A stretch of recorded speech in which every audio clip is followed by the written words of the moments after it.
नमस्कार दोस्तों। आज की क्लास में हम हिंदी का दूसरा प्रैक्टिस सेट देखने वाले हैं। इससे पहले एक प्रैक्टिस सेट को हम लोगों ने देख रखा है। तो इस प्रैक्टिस सेट में जितने भी प्रश्न आए हुए हैं यानी जितना भी प्रश्न पूछा हुआ है तो उनके साथ जितने भी प्रश्न बनने वाले यानी सभी प्रश्नों की हम व्याख्या को भी देखते चलेंगे। यानी उससे बनने वाले जितने भी क्वेश्चन होंगे उसको भी इसी में रिवीजन करते हुए चलेंगे। तो देखिएगा पहला प्रश्न, पहले प्रश्न में क्या पूछा है। इसमें पूछा गया है कि निम्न में से सर्वनाम शब्द है, निम्न में से सर्वनाम शब्द है। तो जो सर्वनाम शब्द है उसी को छांटना है। तो सर्वनाम शब्द पहले समझिएगा, सर्वनाम होते हैं क्या है। जो शब्द संज्ञा के स्थान पे प्रयोग होते हैं, जो शब्द संज्ञा के स्थान पर प्रयुक्त होते हैं उन्हीं को हम क्या कहते हैं, सर्वनाम कहते हैं। और जो सर्वनाम होते हैं इनके कितने भेद होते हैं, 6 भेद होते हैं। सर्वनाम के कितने भेद होते हैं, 6 भेद होते हैं। अगर पूछे सर्वनाम की संख्या कितनी होती है तो सर्वनाम की जो संख्या होती है वह कितनी होती है, 11 होती है। तो उसी में हमसे पूछा है कि इसमें सर्वनाम क्या है उसी को बताना। तो जो इसमें कुछ लिखा है ना, कुछ, कोई, यही क्या होते हैं, सर्वनाम होते हैं। और सर्वनाम भी जो एक कुछ सर्वनाम, एक कौन सा सर्वनाम है, संख्यावाचक सर्वनाम है ना। संख्यावाचक जो सर्वनाम होता है 2 प्रकार का होता है, निश्चयवाचक सर्वनाम और अनिश्चयवाचक। निश्चित जिसमें संख्या कन्फर्म हो, मतलब 1 2 हम कह सकते हैं। जब हमें कन्फर्म होगा तभी हम 1 2 कहेंगे, जब हमें कन्फर्म नहीं पता रहेगा तो हम कोई कुछ कहते हैं। तो कुछ परिमाणवाचक में भी आ जाता है, जैसे नाप तौल वाला। जब हमें पता होता है 1 केजी चीनी चाहिए या हम कहते हैं कुछ चीनी चाहिए, है ना, तो उसमें भी यूज होता है कुछ कम। तो ये दोनों में आ जाएगा, कहीं ना कहीं संख्यावाचक में भी आ जाएगा और परिमाणवाचक में भी आ जाएगा। कुल मिलाकर ये किसका भेद है, यानी किसके अंदर अंतर्गत आएगा, सर्वनाम के अंतर्गत ही आएगा। जो सर्वनाम होते हैं संज्ञा के स्थान पे प्रयुक्त होते हैं। किसी भी नाम को हम क्या कहते हैं, संज्ञा कहते हैं। और संज्ञा कितनी प्रकार की होती है, 5 प्रकार की होती है। संज्ञा जो होती है मुख्य रूप से यानी रचना के आधार पे कितनी होती है, 3 ही होती हैं। वैसे संज्ञा के कितने भेद होते हैं, 5 भेद होते हैं। आगे देखिए अगला प्रश्न, निम्न में से विशेषण शब्द है, निम्न में से विशेषण शब्द जो है उसी को बताना है।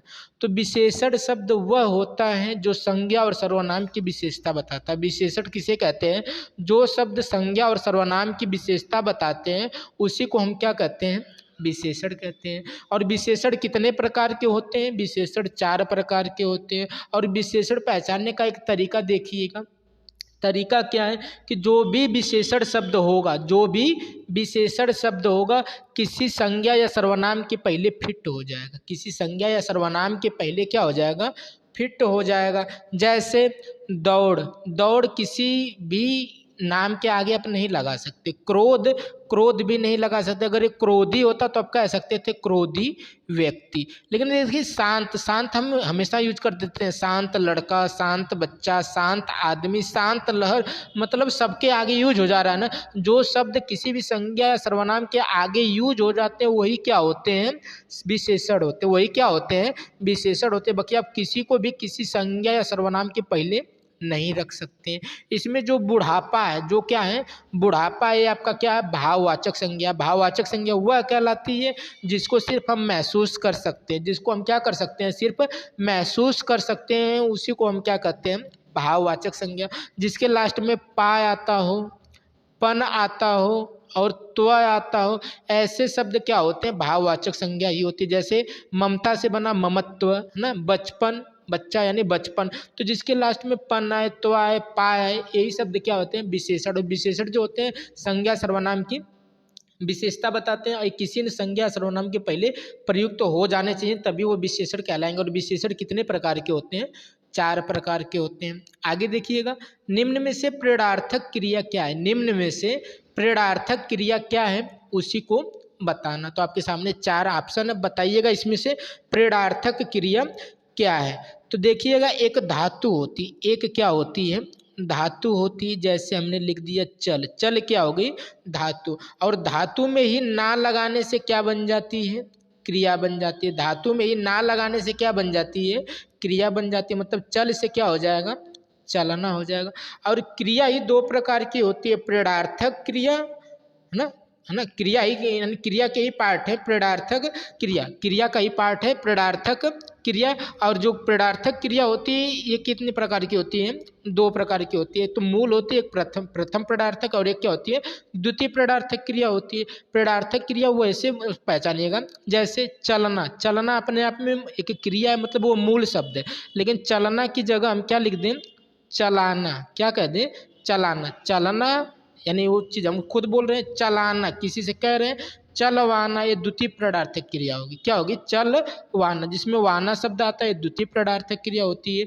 और ये प्रथम ये प्रेरणार्थक क्रिया होती है। और ये क्या होते हैं मूल शब्द होते हैं, ये क्या होते हैं मूल शब्द होते हैं। तो चलना ये तो मूल शब्द है, पढ़ना मूल शब्द है, बदलना मूल शब्द है, लेकिन जगाना इसका मूल शब्द क्या था जगना, जगना से क्या बना था जगाना। ये क्या है प्रेरणार्थक क्रिया है, प्रथम प्रेरणार्थक क्रिया है। अगर द्वितीय बनाना होता तो इसी को हमें क्या करना पड़ता जगवाना, जब वाना शब्द आता तो द्वितीय प्रेरणार्थक, जगाना प्रथम प्रेरणार्थक क्रिया और जगना एक क्या है मूल क्रिया है ना। तो धातु से क्रिया बने और क्रिया से क्या बन गई प्रेरणार्थक क्रिया, और प्रेरणार्थक क्रिया में भी प्रथम प्रेरणार्थक और द्वितीय प्रेरणार्थक क्रिया हो जाएगी। निम्न में से अव्यय क्या है, निम्न में से अव्यय क्या है, अव्यय को ही क्या कहते हैं अविकारी, अव्यय को ही क्या कहते हैं अविकारी, अव्यय को ही क्या कहा जाता है अविकारी। अविकारी का मतलब होता है जिसमें विकार न किया जा सके, विकारी मतलब बिगाड़, यानी जिसमें बिगाड़ न किया जा सके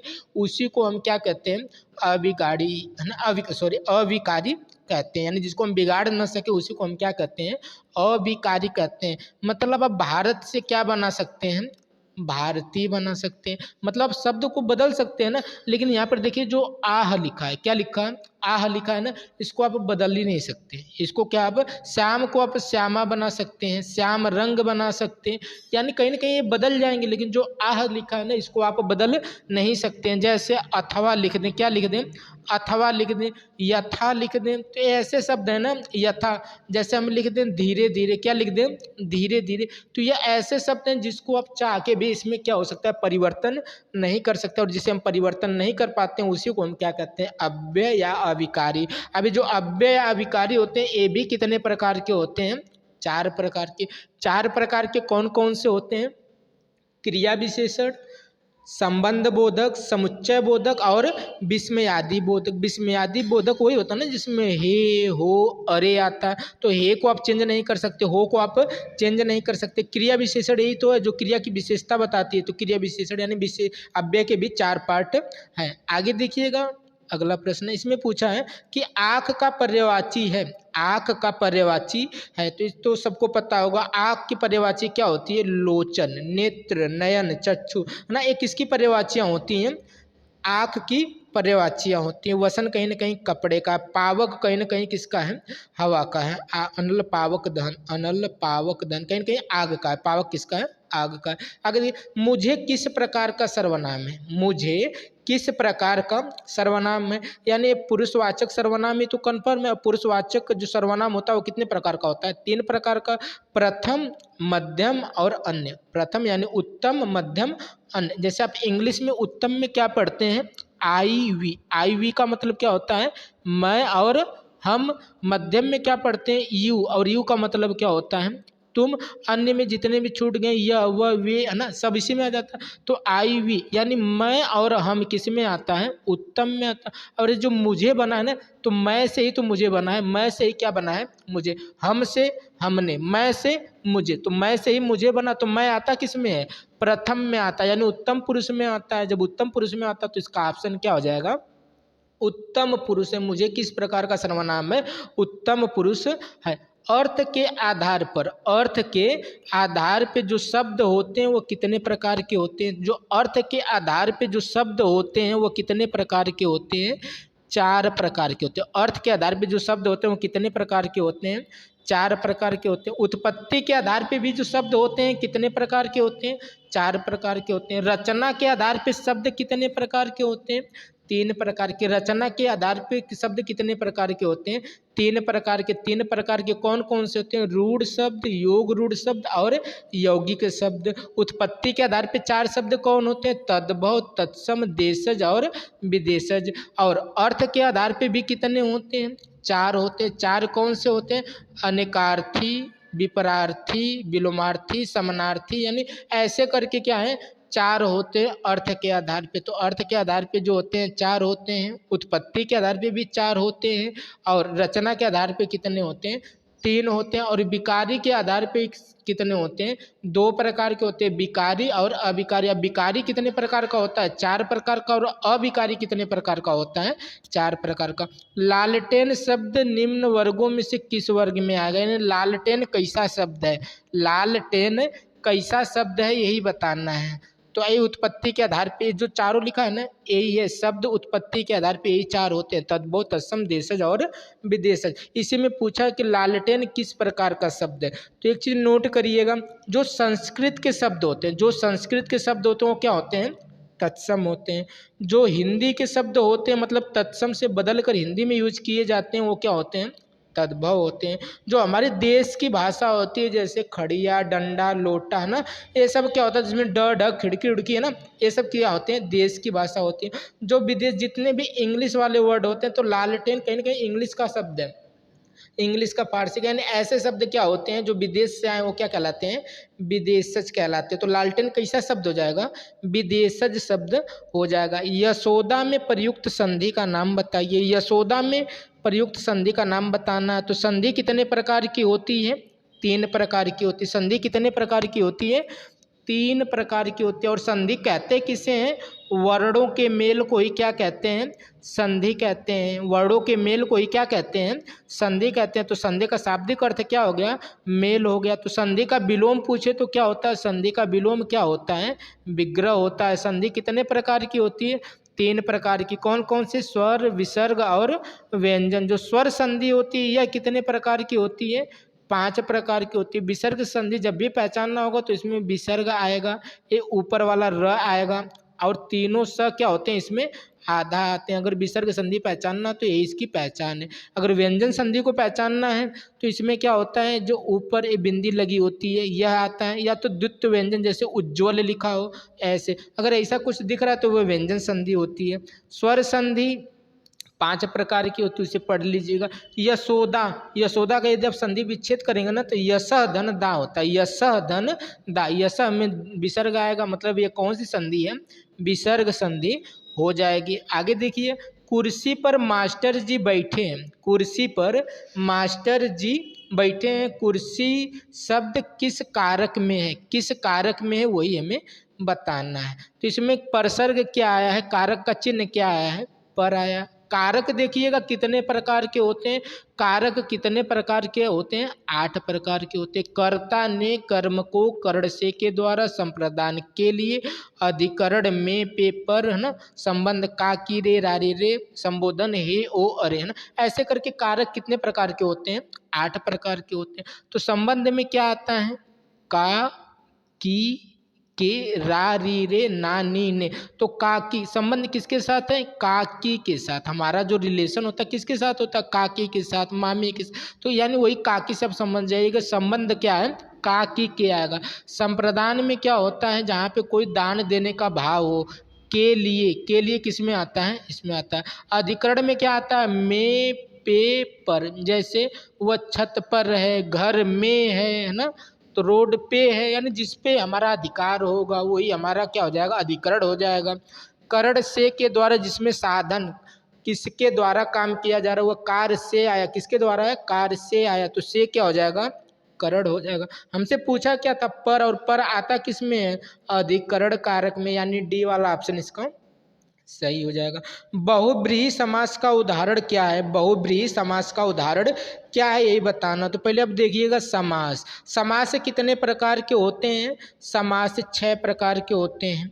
समास कहते हैं किसे? शब्दों के मेल को हम क्या कहते हैं? समास कहते हैं। समास का अर्थ क्या होता है? संक्षेप। समास का अर्थ क्या होता है? संक्षेप, यानी बड़ी चीजों को छोटा करके लिखना। जैसे रसोई के लिए घर, उसको हम क्या लिख देते हैं? रसोई घर। तो समास का विलोम पूछे तो क्या होगा? समास का विलोम क्या होता है?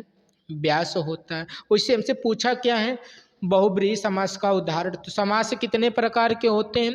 6 प्रकार के होते हैं। तो इसी में एक क्या है, बहुब्रीहि समास, उसी को बताना है। तो बहुब्रीहि समास आपको जब भी छांटना होगा, बस आप क्या इसमें खोज दीजिएगा, जो किसी न किसी का क्या होगा, पर्यायवाची। तो यानी जितने भी पर्यायवाची शब्द होते हैं, जितने भी पर्यायवाची शब्द होते हैं वह क्या होते हैं, बहुब्रीहि समास होते हैं। और ये तो पंचवटी, ये तो द्विगु समास है। करोड़पति हो नहीं सकता, कर्मधारय है। चरण कमल, ये भी कर्मधारय है। तो जो चतुर्भुज है, जो चतुर्भुज है किसको कहा जाता है, ब्रह्मा को कहा जाता है। और चतुर्भुज उन्हीं की क्या होती है, पर्यायवाची। और जो भी पर्यायवाची शब्द होते हैं उन्हीं को हम क्या कहते हैं, बहुब्रीहि समास कहते हैं। आगे देखिए, जंगल में लगने वाली आग क्या कहलाती है, जंगल में लगने वाली आग क्या कहलाती है। जो पेट में आग लगती है उसको हम क्या कहते हैं, जठरानल कहते हैं। जो समुद्र में आग लगती है उसको हम क्या कहते हैं, बड़वानल कहते हैं। जो जंगल में आग लगती है उसको हम क्या कहते हैं, दावानल कहते हैं। क्या कहते हैं, दावानल कहते हैं। जहाँ लोगों का मिलन हो, जहाँ लोगों का मिलन हो उसके लिए एक शब्द क्या होगा, तो मेला। जहाँ मनोरंजन के लिए लोग इकट्ठा होते हैं उसको हम क्या कहते हैं, मेला कहते हैं। जहाँ बिना मतलब के लोग इकट्ठा होते हैं उसे हम क्या कहते हैं, भीड़ कहते हैं। जहाँ कई लोग मिल रहे हैं ना, कई लोगों का जैसे समूह जुट रहा होगा किसी उद्देश्य से, तो उसे हम क्या कहते हैं, सम्मेलन कहते हैं। और हमसे पूछा क्या था, जहाँ लोगों का मिलन हो तो ये सम्मेलन होता है। सम्मेलन किसे कहते हैं, जहाँ सिर्फ दो लोगों का मिलन होता है उसे हम क्या कहते हैं, सम्मेलन कहते हैं। आगे देखिएगा, किसी प्रतियोगिता में विजयी होने पर दिया जाता है। अगर आप किसी प्रतियोगिता में विजयी होते हैं तो आपको क्या दिया जाएगा, तो वहाँ पे क्या दिया जाता है, यह तो किसी कार्य क्षेत्र में दिया जाता है तो उसके लिए क्या होता है, पुरस्कार होता है। या अपने रिलेशन में, रिलेटिव में दिया जाता है, अपने से छोटों बड़ों को क्या दिया जाता है, यानी बड़ों को उपहार, छोटों को उपहार, प्रेमा उपहार, है ना। तो जो कहीं ना कहीं विजयी होने पर जो दिया जाता है वो क्या दी जाती है, पारितोषिक, है ना। पारितोषिक यानी राशि वशी उसमें दी जाती है। साक्ष्य भाव से मिश्रित अनुराग को कहते हैं। यानी अगर आप साक्ष्य भाव से मिश्रित अनुराग यानी अनुराग प्रेम को क्या कहेंगे, साक्ष्य भाव से जो होता है उसको हम क्या कहते हैं, प्रणय कहते हैं। उसको हम क्या कहते हैं, प्रणय कहते हैं। जो माता पिता भाई बहन के बीच होता है उसको क्या कहते हैं, प्रेम कहते हैं। जो अपने से छोटों से होता है उसे हम क्या कहते हैं, स्नेह कहते हैं। जो दोस्तों या सखी सखियों के बीच होता है उसे हम क्या कहते हैं, साख्य भाव कहते हैं। इसमें देखिए, कुसंगति, कुसंगति के कारण चरित्र पर लगने वाले दोष को क्या कहते हैं, कुसंगति के कारण चरित्र पर लगने वाले दोष को क्या कहते हैं, कलंक कहते हैं। क्या कहते हैं, कलंक कहते हैं। शस्त्र क्या होता है यही बताना, शस्त्र क्या होता है यही बताना। तो देखिएगा, एक शस्त्र होता है और एक क्या होता है, अस्त्र होता है। एक शस्त्र होता है, एक क्या होता है, अस्त्र होता है। तो शस्त्र वह होता है जिसको हम पकड़ कर चलाते हैं, शस्त्र वह होता है जिसको हम पकड़ कर चलाते हैं, और अस्त्र वह होता है जिसको हम फेंक कर चलाते हैं। तो यानी जैसे भाला, तो भाला हम फेंक कर चलाते हैं ना, तो जो हम चीज़ फेंक कर चलाएंगे उसको हम अस्त्र कहेंगे। जो हम पकड़ कर चलाएंगे, जैसे बंदूक, बंदूक हम क्या करेंगे, पकड़ कर चलाएंगे। तलवार, तलवार हम पकड़ कर चलाएंगे। जो चीज़ हम पकड़ कर चलाएंगे उसे हम शस्त्र कहते हैं, जो हम फेंक कर चलाते हैं उसे हम क्या कहते हैं, अस्त्र कहते हैं। लेकिन ये चीज़ याद कैसी रहेगी, शस्त्र अस्त्र, यानी बंदूक अगर पकड़ेंगे जो हमारे साथ साथ हो, जो हमारे साथ साथ हो, स से शस्त्र, स से साथ, जो हमारे साथ साथ हो उसे हम शस्त्र कहेंगे। लेकिन जिसे हम फेंक दें, हमारे साथ न हो, उसे हम क्या कहेंगे, अस्त्र कहेंगे। तो इसमें दिया ना, जो हथियार फेंक कर चलाया जाता है उसको क्या कहते हैं, तो अस्त्र हो गया। जो हथियार हाथ में थाम कर चलाया जाता है उसी को तो शस्त्र कहते हैं। बी वाला सही हो जाएगा। आगे देखिएगा, अगला प्रश्न, खेत का सही तत्सम शब्द क्या होता है, खेत का सही तत्सम शब्द क्या होता है। तो देखिएगा, एक तत्सम होता है, एक तद्भव होता है। एक तत्सम होता है, एक क्या होता है, तद्भव होता है। तो तत्सम किसे कहते हैं, तद्भव किसे कहते हैं, जो शब्द संस्कृत के ज्यों के त्यों यूज होते हैं, मतलब जो संस्कृत के शब्द होते हैं उसे क्या कहते हैं, तत्सम कहते हैं। और जो शब्द संस्कृत से बदलकर भोजपुरी भाषा, हिंदी भाषा में यूज होते हैं उसको हम क्या कहते हैं, तद्भव कहते हैं। तो अब एक चीज़ तो कन्फर्म है, जो तत्सम शब्द होगा वो हम क्या करेंगे, कम यूज करते होंगे। जो तद्भव शब्द होगा यानी हमारी बोलचाल की भाषा होगी उसको हम क्या करेंगे, ज़्यादा यूज करेंगे। यदि हमें छांटना है तद्भव तत्सम तो कैसे छांटेंगे, जैसे देखिएगा, एक आम होता है और एक क्या होता है, आम्र होता है। तो आम्र कहीं ना कहीं संस्कृत का शब्द है, जो आम है ये कहीं ना कहीं क्या है, तद्भव का शब्द है। जैसे आम्र हम कम बोलते हैं, जो चीज़ हम कम बोलते हैं वही क्या होती है, तत्सम होती है, और जो चीज़ हम हमेशा यूज करते हैं वही क्या होता है, तद्भव होता है। जैसे ग्राम हम कम यूज करते हैं, संस्कृत का शब्द हो जाएगा, और गांव हम ज़्यादा बोलते हैं तो गांव क्या हो जाएगा, तद्भव शब्द हो जाएगा। यानी जो हमारी बोलचाल की कम भाषा होती है वो संस्कृत के शब्द होते हैं, जो हमारी बोलचाल की भाषा होती है यानी भोजपुरी भाषा होती है वह क्या होते हैं, तद्भव शब्द होते हैं। और इसमें बताना है क्या, खेत, खेत हम बोलते हैं, खेत का हमें तत्सम बताना है, तो खेत को क्या कहते हैं, क्षेत्र कहते हैं। क्या कहते हैं, क्षेत्र कहते हैं। घोटक का सही तद्भव शब्द चुनिए, घोटक का सही तद्भव शब्द चुनिए। तो घोटक किसको कहते हैं, घोड़ा को कहते हैं। घोटक किसको कहते हैं, घोड़ा को कहते हैं। चौकी का तत्सम शब्द चुनिए, चौकी को, चौकी का तत्सम शब्द चुनिए। तो चौकी का जो तत्सम शब्द होता है वो क्या होता है, चतुष्पादिका होता है। क्या होता है, चतुष्पादिका होता है। सूचिका का तद्भव चुनिए, सूचिका एक क्या संस्कृत शब्द है, उसका सूचिका यानी हम क्या बोलते हैं, सुई बोलते हैं। तो तद्भव छांटना था तो क्या हो जाएगा, सुई हो जाएगा। त्वरित, त्वरित का क्या बताना है, तद्भव बताना। त्वरित का क्या बताना है, तद्भव बताना। और तद्भव क्या होते हैं, हिंदी के शब्द होते हैं, यानी हमारी बोलचाल की भाषा होती है। यहाँ पे जो शीघ्र लिखा है तो कहीं ना कहीं इसमें क्या है, शीघ्र को जल्दी कहते हैं, तो शीघ्र कहीं ना कहीं क्या है, संस्कृत के शब्द है, तत्सम हो जाएगा, तो हो ही नहीं सकता ए वाला। अब देखिए तद्भव शब्द त्वरित का क्या होता है, तुरंत और तुरंत, ये दोनों सही है, बी और सी क्या है, दोनों ही सही है। हिंदी भाषा किस लिपि में लिखी जाती है, हिंदी भाषा किस लिपि में लिखी जाती है यही बताना है। तो जो गुरुमुखी है इसमें पंजाबी लिखी जाती है, गुरुमुखी में कौन लिखी जाती है, पंजाबी लिखी जाती है। और जो देवनागरी है ना, इसी में हिंदी, संस्कृत और मराठी और नेपाली चारों को इसी में लिखा जाता है। किस लिपि में, देवनागरी लिपि में। और देवनागरी लिपि भी किससे निकली है, ब्राह्मी लिपि से निकली है। अंग्रेजी को पूछे तो रोमन लिपि होती है, उर्दू को पूछे तो फारसी लिपि होती है। निम्नलिखित में से कौन सा स्वर नहीं है, निम्नलिखित में से कौन सा स्वर नहीं है, तो जिसमें यहाँ लिखा है कहीं ना कहीं अपने आप में क्या है, व्यंजन है। सर्वनाम के कितने प्रकार होते हैं, तो सर्वनाम के कितने प्रकार होते हैं, 6 प्रकार होते हैं। निम्नलिखित में से कौन सा शब्द क्रिया विशेषण है, जो शब्द क्रिया की विशेषता बताएगा वही क्या हो जाएगा, क्रिया विशेषण हो जाएगा। क्रिया क्या होती है, जिसमें ना लगा होता है वही क्रिया होता है। तो मीठा ये तो स्वाद बताएगा, पहला है तो क्रम बताएगा, बुद्धिमान ये तो कहीं ना कहीं विशेषता बताएगा। लेकिन जो तेज है ना, तेज दौड़ना, तेज लिखना, तेज पढ़ना, यानी जो क्रिया की विशेषता बताएगा उसी को तो क्रिया विशेषण कहेंगे।